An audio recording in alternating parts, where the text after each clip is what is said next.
Chapter हमारा depreciation है।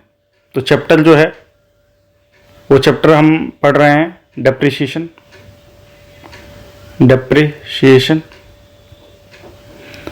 ठीक है, तो चैप्टर है डेप्रिसिएशन।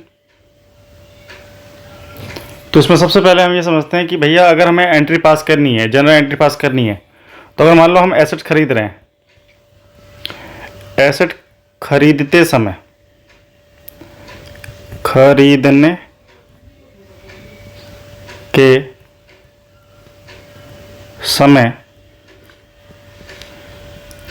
कौन सी जनरल एंट्री पास होगी?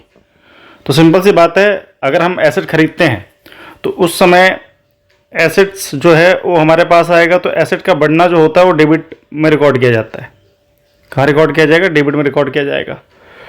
और अगर हम खरीद रहे हैं तो हमें कैश या बैंक से पेमेंट करना पड़ेगा। ठीक है, तो ये दोनों में से कोई एक जो है वो डिक्रीज हो जाएगा। और ये भी एक एसेट है, तो एसेट का डिक्रीज जो होगा वो कहाँ जाएगा?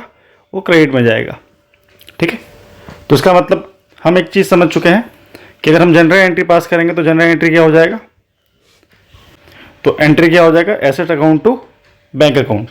ठीक है ना, तो ये चीज़ है। तो मैं इसको ना समराइज करके एक बार लिख देता हूँ कि हमने क्या कहा। पहला चीज़ तो हमने ये कहा कि जब, मैं इंग्लिश में भी लिख देता हूँ, when an asset is acquired, जब हम एक एसेट खरीदते हैं तो इससे क्या होगा? एसेट अकाउंट जो होगा वो क्या हो जाएगा? डेबिट हो जाएगा, क्योंकि एसेट बढ़ रहा है ना भाई। और एसेट खरीदते के समय आपको पेमेंट करना पड़ेगा। आप पेमेंट कर रहे हो तो पेमेंट में कैश या बैंक जो है वो कम हो जाएगा। तो कैश और बैंक एक एसेट है, और कम होने से ये कहाँ दिखाया जाएगा? क्रेडिट में दिखाया जाएगा।